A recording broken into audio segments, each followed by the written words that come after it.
Hello everyone, welcome to Picnic Day 2021.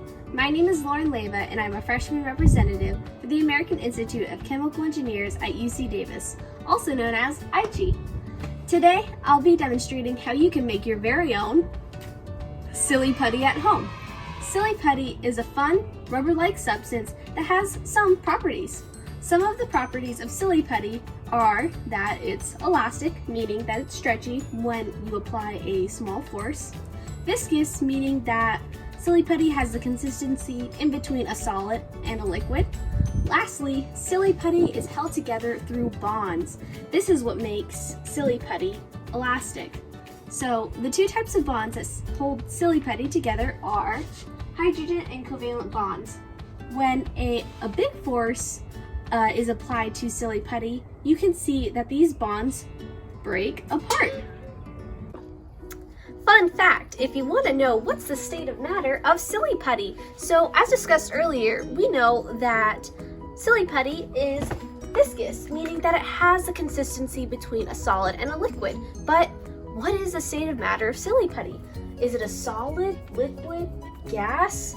No, it's actually best described as a non-Newtonian fluid. You know some properties of Silly Putty. Let's get into our experiment. So today we're going to be combining 3 simple ingredients that can be found within your home to create a chemical reaction. A chemical reaction is when you combine some substances together to create a new substance. So when we mix our ingredients together, we form Silly Putty. So on an atomic level, we can see that the chemical structure is shown here. We have our carbon atoms, oxygen atoms, and we also have the borax molecule in the middle. So let's get into those ingredients. So we have our borax, glue, water, popsicle sticks, plastic spoons, and a measuring cup to measure out our ingredients. So we are going to be starting out by pouring 3 cups of water into a mixing bowl. And what we're going to be doing here is we're going to be adding a lot of borax powder to create a saturated liquid. A saturated liquid is when you have a lot of powder. Kind of think of it like maybe like adding sugar to water. When we add sugar to water, what happens?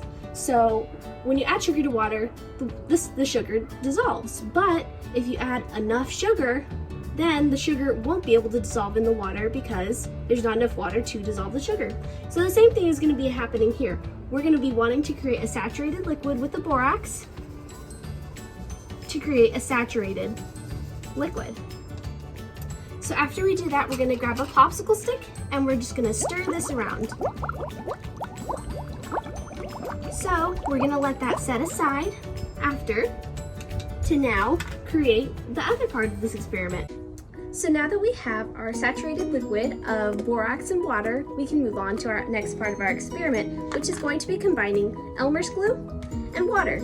So when we combine the Elmer's glue and water, we're going to make sure that we incorporate equal parts. So we're going to be using a 1/4 cup of Elmer's glue and a 1/4 cup of water in our little plastic cup. So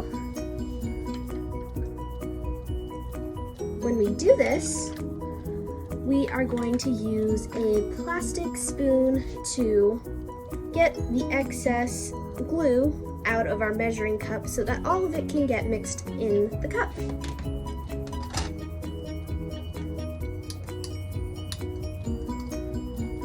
So after we add the glue to the water, we're going to want to stir this around.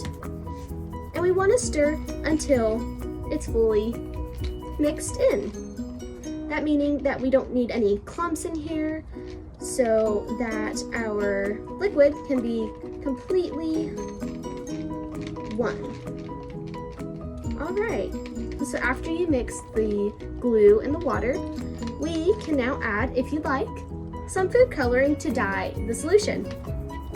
So we're going to add in 6 drops of blue.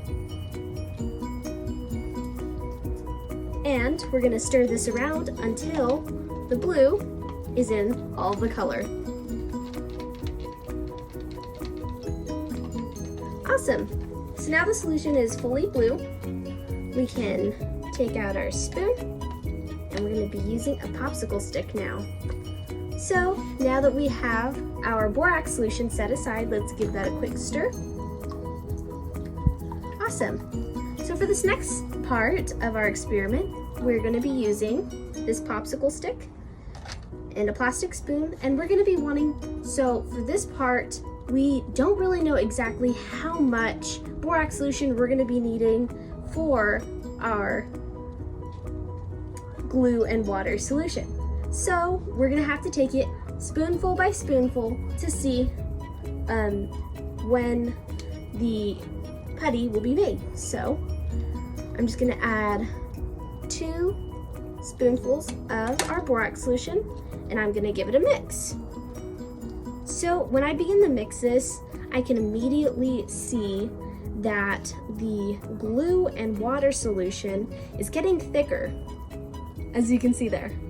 So on our popsicle stick, you can see that that's gonna be our Silly Putty. So since we still see some liquid in here, we know that we're gonna need some more borax solution to add in. So I'm gonna add in 2 more spoonfuls of our borax, and then keep on stirring.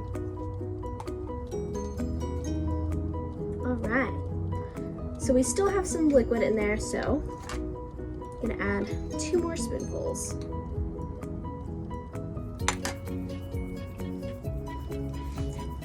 It's pretty cool, looks kind of goopy. So I'm gonna keep on stirring it. There's still some at the bottom. I'm gonna add 2 more.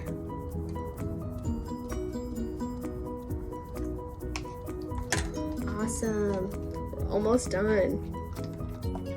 Okay, I'm still stirring it. And now that most of the liquid is gone, I'm gonna lift the popsicle stick up, and I'm gonna go ahead and grab and pull off the Silly Putty we just made. So for this last section, we're going to be kneading this, and we're gonna be folding it. So we're gonna press it, fold it, press it, fold it. We're doing this so that all of the excess water can incorporate into our Silly Putty. So we're just gonna keep on doing that. We're gonna press, roll, press, roll, and there you have it. Well, I hope you had as much fun as I did making Silly Putty.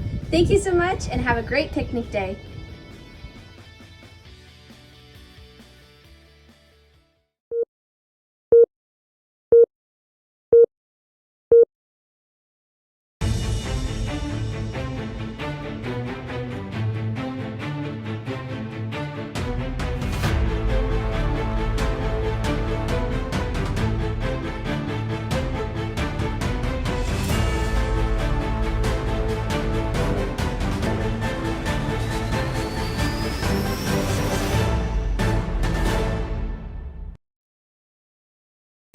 Hi everyone, I'm Francis. Welcome to Picnic Day 2021. Hi everyone, I'm Nathan, and we're here with IT at UC Davis. And today what we got for you are some liquid nitrogen demos. Did you know that liquid nitrogen can get as cold as negative 196 degrees Celsius, or negative 320 in Fahrenheit? That's nearly 20 times colder than an average winter on the coast of Antarctica. For this experiment, we'll be submerging some things into liquid nitrogen and observing how the LN2 affects them. So what we got for you today are ping pong balls, sponges, flowers, balloons, cotton balls, and Orbeez. So first up, what we got for you are flowers.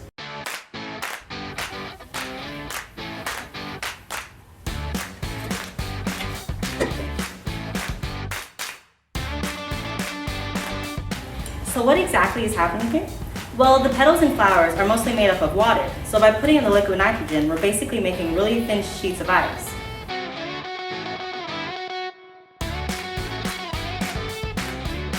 And now let's see what happens when we smash it with a hammer. In 3, 2, 1, I missed. Let's try again. Okay, so in 3, 2, 1. As you can see here, the glass got a little frosty.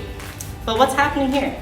So in the air, there's a lot of water vapor in here. So it's the same thing as when you have like a cold can of Coke and like you see all the water condensing onto there. The liquid nitrogen is so cold that it makes it freeze onto it.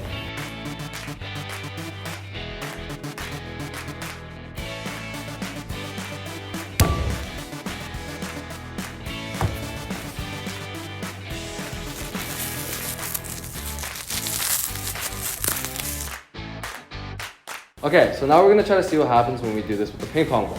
So I'm gonna go ahead and grab one.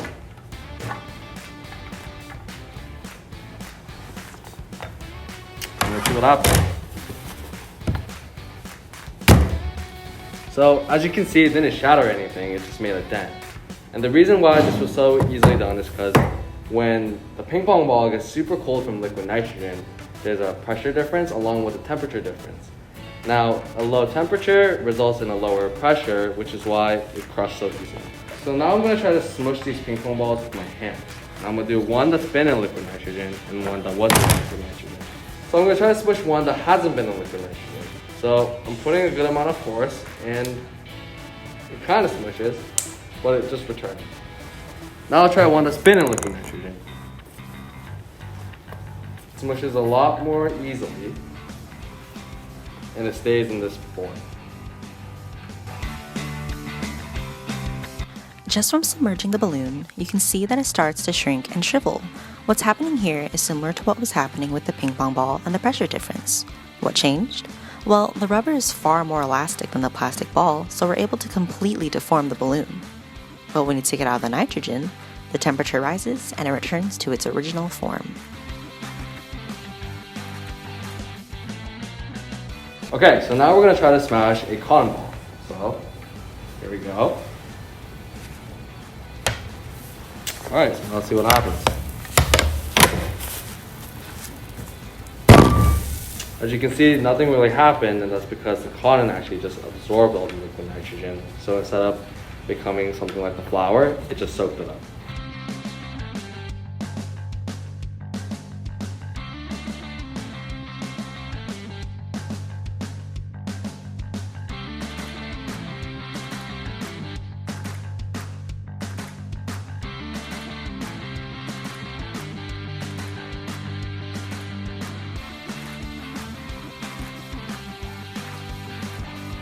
And if you watched our last video, you get to learn how to make silly putty. So let's see what happens when it meets liquid nitrogen. Let's see if the shape of the putty makes a difference in how well it freezes and in what happens if we were to hit it. Here's the putty flattened out. And here's the putty rolled up into a ball.